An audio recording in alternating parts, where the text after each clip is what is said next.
Hi everyone. In this video, we will see 5-year plans in India from 1951 to the recent plan. 5-year plan in India was first launched in 1951. Planning plays an important role in the smooth functioning of an economy. In 1950, the government set up the Planning Commission to create, develop and execute India's 5-year plans. Aim of 5-year plan of India is to help achieve the basic objectives of growth, employment, self-reliance and also social justice. Further, it also takes into account the new constraints and possibilities to make the necessary directional changes and emphasis. Social justice and economic growth are the two main aspects of planning in India. Hence, economic growth with social justice can be seen as the major objective. Subsequent objectives are as follows. First, higher rate of economic growth, reduction of economic inequalities, achievement of employment for all, economic self-reliance, modernization, and addressing of the imbalances in the country.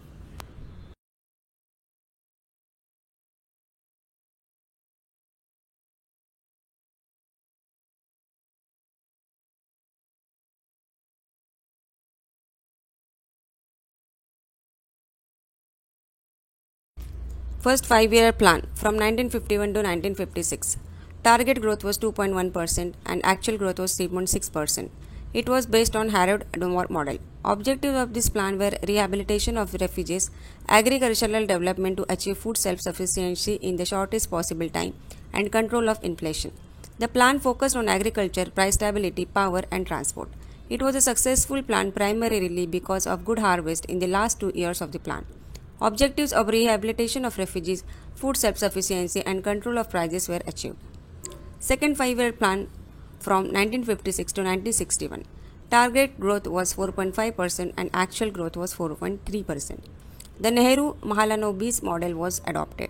The plan focused on rapid industrialization with particular emphasis on the development of basic and heavy industries. Industrial policy of 1956 accepted the establishment of a socialistic pattern of society as the goal of economic policy. It could not be implemented fully due to the shortage of foreign exchange. Targets had to be pruned. Yet, hydroelectric power projects and 5 steel mills at Bhilai, Durgapur and Rourkela were established. Third 5-year plan from 1961 to 1966. Target growth was 5.6% and actual growth was 2.8%. To establish a self-reliant and self-generating economy in India was the main objective of this plan. Based on the experience of first two plans, agricultural production was seen as limiting factor in India's economic development. Agriculture was given top priority to support the export and industry. The plan was thorough failure in reaching the targets due to unforeseen events of Chinese aggression in 1962, Indo-Pak War in 1965, severe drought in 1965-66. Due to conflicts, the approach during the latter phase was shifted from development to defense and development. Yet, Panchayat elections were started, State Electricity Board and State Secondary Education Boards were formed. Next, annual plans of 1966 to 1969, which are also called plan holidays. While the fourth plan was designed in 1966, it was abandoned under the pressure of drought, current devaluation, and inflationary recession of the economy. Because of the collapse of the previous plan, the government publicized 3 annual plans identified as plan holidays starting from 1966 to 1969. Throughout this plan, annual plans were formulated and equal priority was laid on agriculture, its associated sectors, and the industry sector. In a bid to boost the export in the country, the government announced a devaluation of the rupee. Fourth 5-year plan was from 1969 to 1974.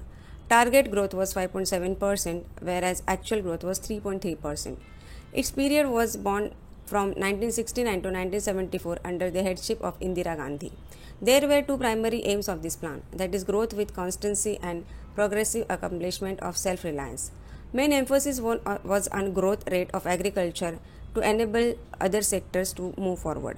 First 2 years of the plan saw record production. The last 3 years did not measure up due to poor monsoon. Implementation of family planning programs were amongst major targets of the plan.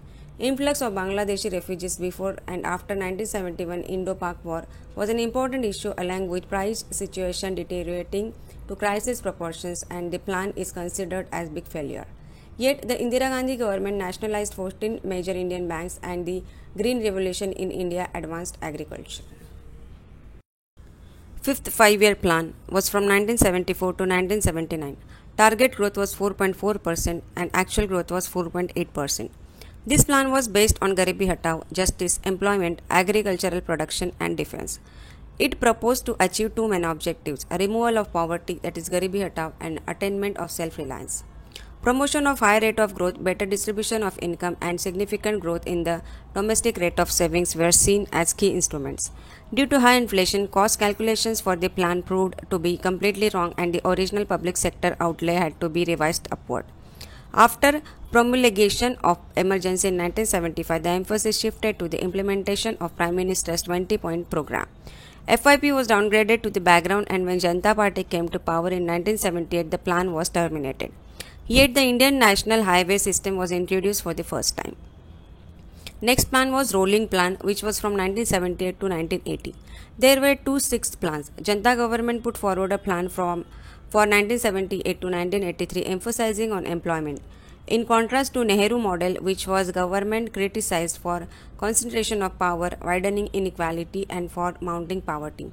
However, the government lasted for only 2 years. Congress government returned in power in 1980 and launched a different plan aimed at directly attacking on the problems of poverty by creating conditions of an expanding economy. Sixth five-year plan from 1980 to 1985. Target growth was 5.2% and actual growth was 5.7%. The plan was focused on increase in national income, modernization of technology, ensuring continuous decrease in poverty and unemployment through schemes for transferring skills and seats, and providing slack season employment, controlling population explosion, etc.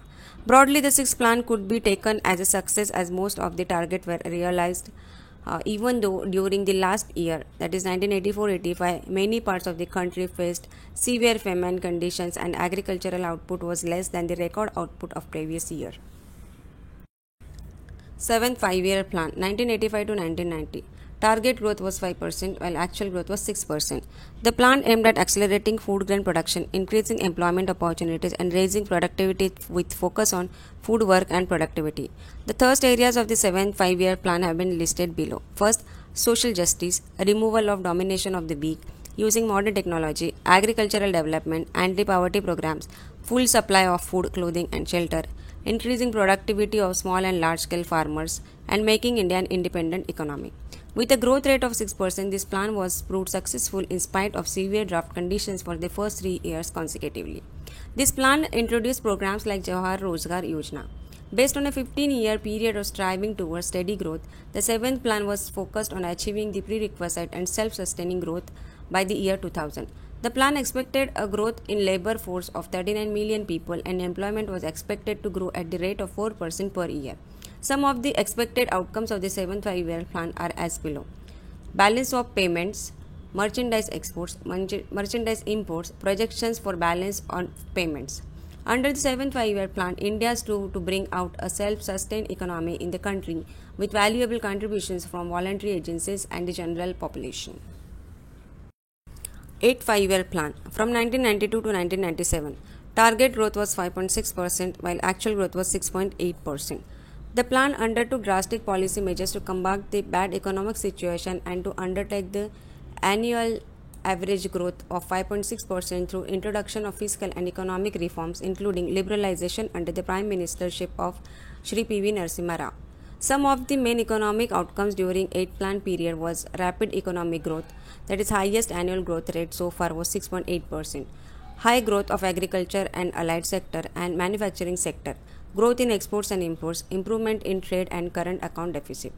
High growth rate was achieved even though the share of public sector in total investment had declined considerably to about 34%. Modernization of industries was a major highlight of the 8th plan. Under this plan, the gradual opening of the Indian economy was undertaken to correct the bargaining deficit and foreign debt. Meanwhile, India became a member of the World Trade Organization in January 1995. This plan can be termed as Rao and Manmohan model of economic development. The major objectives included controlling population growth, poverty reduction, employment generation, strengthening the infrastructure, institutional building, tourism management, human resource development, involvement of Panchayat Raj, nagarpalikas, NGOs, and decentralization of people's participation. Energy was given priority with 26.6% of the outlay. This plan was partly successful. Ninth five-year plan from 1997 to 2002. Target growth was 6.5% while actual growth was 5.4%. Ninth five-year plan in India run main aim of attaining objective like speedy industrialization, human development, full-scale employment, poverty reduction, and self-reliance on domestic resources. Background of ninth five-year plan in India. Ninth five-year plan was formulated among the backdrop of India's golden jubilee of independence. The main objectives of the ninth year plan are: first, to prioritize agricultural sector and emphasize on the rural development, to generate adequate employment opportunities and promote poverty reduction, to stabilize the prices in order to accelerate the growth rate of the economy, to ensure food and nutritional security, to provide for the basic infrastructural facilities like education for all, drinking water, primary health care, transport, energy, to check the growing population increase, to encourage social issues like women empowerment, conservation of certain benefits for these special groups of the society, to create a liberal market for increase in private investments. 10th five-year plan from 2002 to 2007. Target growth was 8% while actual growth was 7.6%. Recognizing that economic growth can't be the only objective of national plan, 10th plan had to set monitorable targets for few key indicators of development besides 8% growth target. The targets included reduction in gender gaps in literacy and wage rate, reduction in infant and maternal mortality rates, improvement in literacy, access to potable drinking water, cleaning of major polluted rivers, etc. Governance was considered as factor of development, and agriculture was declared as prime moving force of the economy. States' role in planning was to be increased with greater involvement of Panchayat Raj institutions. State-wise breakup of targets for growth and social development sought to achieve balanced development of all the states. It was successful in reducing the poverty ratio by 5%, increasing forest cover to 25%, increasing literacy rates to 75%, and the economic growth of the country by over 8%. 11th five-year plan from 2007 to 2012. Target growth 9%, actual growth 8%. The objective of this plan were rapid and inclusive growth, empowerment through education and skill development, reduction of gender inequality, environmental sustainability. India has recorded an average annual economic growth rate of 8%. Farm sector grew at an average rate of 3.7% as against the 4% targeted. The industry grew with an annual average growth of 7.2% against the 10% targeted. The broad vision of 11th plan included several interrelated components like rapid growth, reducing poverty, and creating employment opportunities. Access to essential services in health and education, especially for the poor. Extension of employment opportunities using National Rural Employment Guarantee Program. Environmental sustainability, reduction of gender inequality, etc. Accordingly, various targets were laid down like reduction in unemployment to less than 5% among educated youth and headcount ratio of poverty by 10%, reduction in dropout rates, gender gap literacy, infant mortality, total fertility, malnutrition in age group of 0 to 3 to half its present level, improvement in sex ratio, forest and tree cover, air quality in major cities, ensuring electricity connection to all villages and BPL households by 2009, and reliable power by end of 11th plan. All weather road connections to habitations with population 1000 and above, 500 in hilly areas by 2009, connecting every village by telephone and providing broadband connectivity to all villages by 2012. The 11th plan started well with the first year achieving a growth rate of 9.3%. However, the growth decelerated to 6.7% rate in 2008-2009 following the global financial crisis. The economy recovered sustainability to register growth rate from 8.6% and 9.3% in 2009-2010 and 2010-2011 respectively. However, the second about the global shutdown in 2011 due to the sovereign debt crisis in Europe coupled with domestic factors such as tight monetary policy and supply side bottlenecks resulted in deceleration of growth to 6.2% in 2011-12. Consequently, the average annual growth rate of gross domestic product, that is GDP, achieved during the 11th plan was 8%, which was lower than the target but better than the 10th plan achievement. Since the period saw two global crises, one in 2008 and another in 2011, the 8% growth may be termed as satisfactory. The realized GDP growth rate for the agriculture, industry, and service sectors during the 11th plan period is estimated at 3.7%, 7.2%, and 9.7% against the growth target of 4%, 10, 11%, and 9, 11% respectively. Though the new poverty count based on Tendulkar formula has been subject of controversy, it is believed by the committee that whether we use the old method or the new, the decline in percentage of population below poverty line is almost same. On the fiscal front, the expansionary measures taken by the government to counter the effect for global slowdown led to increase in key indicators through 2009-2010, with some moderation thereafter. The issues of price stability remained resonating for more than half of the plan period. Inability to pass the burden to costlier imported oil prices might have constrained the supply of investable funds in the government's hand, causing the 11th plan to perform at the levels below its target. 12th Five-Year Plan 2012 to 2017. Faster, sustainable and more inclusive growth, raising agriculture output to 4%, manufacturing sector growth to 10%, the target of adding over 88,000 megawatt of power generation capacity. The 12th plan commenced at a time when the global economy was going through a second financial crisis, precipitated by the Soviet debt problems of Eurozone which erupted in the last year of the 11th plan. The crisis affected all countries including India. Our growth slowed down to 6.2% in 2011-12 and the declaration continued into the first year of the 12th plan, when the economy is estimated to have grown by only 5%. The 12th plan therefore emphasizes that our first priority must be to bring the economy back to rapid growth while ensuring that the growth is both inclusive and sustainable. The broad vision and aspirations which the 12th plan seeks to fulfill are reflected in the subtitle Faster, Sustainable and More Inclusive Growth. Inclusiveness is to be achieved through poverty reduction, promoting group equality and regional balance, reducing inequality, empowering people, etc. Whereas sustainability includes ensuring environmental sustainability, development of human capital through improved health, education, skill development, nutrition, information, technology, etc. and development of institutional capabilities, infrastructure like power, telecommunication, road, transport, etc. Inflationary pressure have built up. Major investment projects in energy and transport have slowed down because of a variety of implementation problems. Some changes in tax treatment in the 2012-13 have caused uncertainty among investors. These developments have produced a reduction in the rate of investment and a slowing down of economic growth. The policy challenge in the 12th plan is twofold. The immediate challenge is to reverse the observed deceleration in growth by reviving investment as quickly as possible.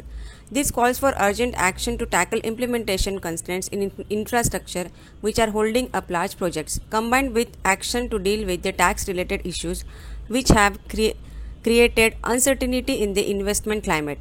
From a longer-term perspective, the plan must put in place policies that can leverage the many strengths of the economy to bring it back to its real growth potential. Immediate priority is to revive the investor sentiment along with next short-term action of removing the impediments to implementation of projects in infrastructure, especially in the area of energy, which will require addressing the issues of fuel supply to power stations, financial problems of DISCOMs, and clarity in terms of new exploration licensing policy. The 12th plan lays out an ambitious set of government programs which will help to achieve the objective of rapid and inclusive growth. In view of the scarcity of resources, it is essential to take bold steps to improve the efficiency of public expenditure through plan programs. Need for fiscal correction with tax reforms like GST, reduction of subsidies as percent of GDP while still allowing for targeted subsidies that advance the cause of inclusiveness, etc. and managing the current account deficit would be another chief concern. Achieving sustained growth would require long-term increase in investing and saving rate. Bringing the economy back to 9% growth by the end of the 12th plan requires fixed investment rate to rise to 35% of GDP by the end of the plan period. This will require action to revive private investment, including private corporate investment, and also action to stimulate public investment, especially in key areas of infrastructures, especially energy, transport, water supply, and water resource management. Reversal of the combined deterioration in government and corporate savings has to be a key element in this strategy. Monitorable targets of the 12th plan. 25 core indicators listed below reflect the vision of rapid, sustainable, and more inclusive growth plan of 12th plan. First, real GDP growth rate of 8%, agriculture growth rate of 4%, manufacturing growth rate of 10%. Every state must have an average growth rate in the 12th plan, preferably higher than the achieved in the 11th plan. Headcount ratio of consumption poverty to be reduced by 10 percentage points over the preceding estimates by the end of 12th FYP. Generates 50 million new work opportunities in the non-farm sector and provides skill certification to equivalent numbers during the 12th plan. Mean years of schooling to increase to 7 years by the end of the 12th plan. Enhance access to higher education by creating 2 million additional seats for each age cohort aligned to the skill needs of the economy. Eliminate gender and social gap in school enrollment, that is between girls and boys and between STs, Muslims and the rest of the population by the end of the 12th plan. Reduce IMR to 25 and MMR to 1%, 1 per 1000 laborers, and improve child sex ratio 0 to 6 years to 950 by the end of the 12th FYP. Reduce total fertility rate to 2.1 by the end of the 12th plan. Reduce undernutrition among children aged 0 to 3 years to half of the NFHS3 levels by the end of the 12th plan. Infrastructure, including rural infrastructure. Increase investment in infrastructure as a percentage of GDP to 9% by the end of the 12th plan. Increase the gross irrigated area from 90 million hectare to 103 million hectare by the end of the 12th plan. Provide electricity to all villages and reduce AT&C losses to 20% by the end of the 12th plan. Connect all villages with all weather roads by the end of the 12th plan. Upgrade national and state highways to the minimum 2-lane standard by the end of the 12th plan. Complete eastern and western dedicated foreign corridors. Increase rural tele-density to 70% by the end of the 12th plan. Ensure 50% of rural population has access to 40 LPCD pipe drinking water supply and 50% Gram Panchayats achieve Nirmal Gram status by the end of the plan. Increase green cover as measured by satellite imagery by 1 million hectare every year. Add 30,000 megawatt of renewable energy capacity. Reduce emission intensity of GDP in line with the target of 20% to 25% reduction over 2005 levels by 2020. Provide access to banking services to 90% Indian households.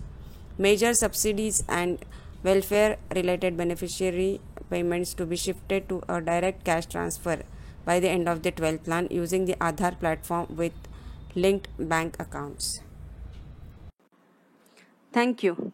Hope this video will be helpful for you. Would like to hear from you. Please provide your comments and subscribe to get updates.